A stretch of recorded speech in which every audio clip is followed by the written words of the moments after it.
Bahattin Nakşibendi bana oğul verdiydi diysen, şiy de ben aytmalı. Sen bir Huday Teala'nın yanında mukarrab adam, ya Resulullah sen bir peygamber, bana dua et Huday Teala'ya, dua et ki bana oğul versin. Doğru asla gaytırmışı. Doğru asla gaytırmışı. Doğru asla gaytırmışı. Şu formaysa ziyanı yok olmuş. İnha ziyaretgâhlerde Halit Nebi, Mahtumuli, Dalşman şu ziyaretgâhlerde barıp ne iş etmeli? Ya Halit Nebi, ya Hazreti Mahtumuli, bile günahkar, sen bir Huday'dan biri dile de alıp ver, Huday bize tevfik versin, Huday bize rahmetsin deyip şu niyet bilen barmalı. Yani baştaki zatlardan sorularına Allah Tebarek ve Teala Peygamberin boyunluklaptır ayet deyip ama bu taada Allah Celle Celaluhu'nun özünden soruldu. Ve izâ se'eleke ibâdî ey Muhammed Mustafa eğer benim bendelem sorulsa anni meni Allah'dan Allah nerede deyip bu taada Peygamber sen ayet deyip toklaytar.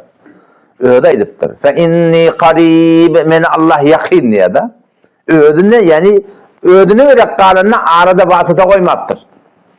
Özüne göre kalanına Peygamber de kenarda koyuptur. İhtiram bilen öyle ediptir men yakinliptir diye de. O zaman ne yaparım? Ucibu da'vete da'i izâ da'ani çağırıdı çağıranla yalvaranla tığınanla meni Allah icabet et diyen diye. Yani işin doğru diyen. Benden bana sığınsa tefsada dua etmese dua etmenin kabul olmakında havlıkmasa meni Allah son duamı kabul et diyen diye. فَلْيَسْتَجِيبُوا لِي pesmeninin bendenim de men aydan mı? Ümoli, men aydan mı kabul etmeli ki? Men aydan men hakkında açacak konum geçen efede geçti. Bu bir nokta da Allah Celle Celaluhu'na kepleşmeklikte, dilemeklikte, yalvarmaklıkta, sığınmaklıkta Allah bilen benden arasında hiçbir kim ortaçı değil yani. Dini ödünden dilemeli. Tevekküller buradan indi semaya, gevunu iyi verme her hayatı zaya, barçanın dayancı kadir Hudaya Allah'dan özgür söylencim olma. Söylencin dayancın din aşağı Allah olmalı. Ama bizimkiler ne etti? Ya behvettin yetişiyor, ya Halit Nebi yetişiyor, ya Karahın Kakı yetişiyor, ya falan yetişiyor. Ne çağırıyor? Onu bizim yüzümüz kara diye, Huday'dan dilemeli diye. Biz günahkar diye, Huday'dan dilep bilemezak diye. O sen namazda iyyâke nesta'in niptun aten. Ya da senin kömek ediyorsun. Namazda utanmayasın bu Huday Teala'dan dilemek diye. Aslında namazına baştan ya Huday bile kepleşmekte. Subhaneke Allahümme pakı munezzehi bar ilaha ve bihamdike ya Allah sen övülmekliğe layık ve tebarek esmike ya Allah sen adın mübarek ve Teala ceddike ya Allah sen şe'nin himmedattın koyunda ve la ilahe gayruk ya Allah senin başı hiç mabud yok. Dine şu ödü bile kepleştiriyorsun da seni. Senin Müslüman ne yapalım öyle namazda Huday bile kepleşmekte hiç kim utanana Beyakıvat hazret dilime volanda, kıyınçılık sözme volanda, Huday yalvar volanda utanmalı. İşte manası var mı? Allahümme ya Rabbi Allah inna nesta'inuke senin kömekliğet ve nestağfiruke senin günahını bağışlamaklığet ve nu'minu bike ya Allah sana iman getiriyet ve netevekkül alayke ya Allah sana tevekkül etiyet. Siz dur. Allahümme yeke na'budu ve leke nusalli ve nesulusun hem kimin kepleşmeklik? Allah Celle Celaluhu ile kepleşmeklik. O zaman şu Müslümanın sonra etiyen kefike Beyakı vaklarına Huday'dan maşşan çağırıya kimin utanıyat bir günahkar Huday'dan dilemekliğe diye de şu hep yüdeyi yanlış kurdun yani. Yanlış kurdun. Allah bilen benden arasında vasıta yoktu yani. Şu atamanı geleceğin olaydı ki. Ben oğlanı versen bar geleceğine çay demle deyip. O her kımayette doğru et dedi. Geleceğin olaydı ki benden havar yoktu. Ben oğlanı ver yani. Ama geleceğin işte oturamasa. Ben oğluna ettim, neyine çay demlesin. Ne mi diyor geleceğim? Ne diyor, beşmenli mu diyor da.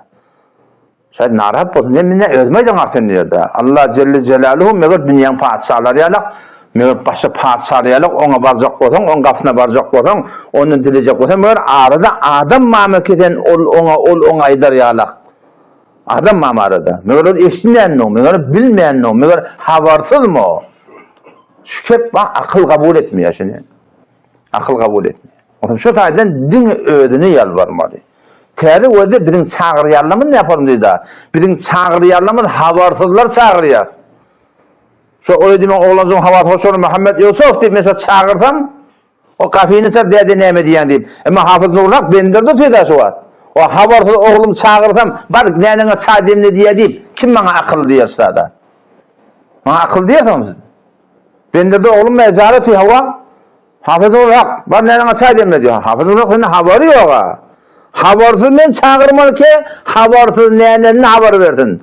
Sen habarsız evliyan çağırmalı ki haberle Allah haber verdin. Mege behvetti menden haber var mı?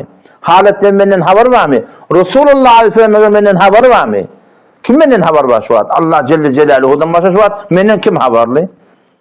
O şekip var yalnız.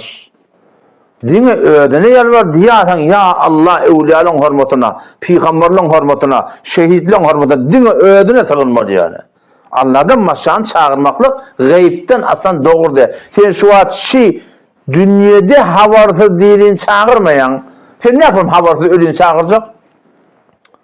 Ya habersız ölünü çağırmalı. Tede haberli mi haberli? Şimdi Türkmenin öyle naklı var da tanrısız yelek başı kıyımlanmaz diye da. Bu dünya bize ihtiyar verip de men kıyımlanacak. Öyle bunu edecek, bunu bitak geçecek, bunu bitak geçecek. Huday bana etme deyip durana. Tabii ihtiyarım var. Bu taraf tüşe, o taraf tüşe. Yani bir turluk da. Ama alem gayb var da, buna alem şehadette bizim ihtiyarımız var. Falan diye sorsan eda ya Allah. Ama alem gaybde var akıyım. Ferişteler var. Allah Celle Celaluhu ferişteler var. Başka ne mahluk var biz bilemde. Bir halık var, alalar mahluk. Alem gaybe girende hiç kimde ihtiyar yok. Siz biliyor musunuz? İhtiyar yok kullan. Feriştelerde ihtiyar yok. Ve yef'alûne mâ yu'merûn. Ferişteler fakat emredilen dadet yerler. La ya'sûnallâhe mâ amarahum. Allah Celle Celaluhu aydandan çıkmıyor Allah. Ne mi diyerler? Ve yef'alûne mâ yu'merûn. Ne mi emredilse şunu et diyerler diye. Ferişteler var memur yani. Hoş var Peygamber'e gidiptir. Her adam başında bir kiramen katibi mi yargıcılar?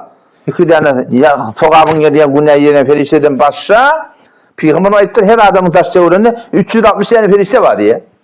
Her adamın taşta oranında. Şu an 360 tane ferişten çağırıp olmuyor. Haberli ödedi. Eşitip de bağda Peygamber ettirdi. Şunu çağırıp olmuyor. Münge çağırın ağa. Ne mi diyeyim? Onlara memur.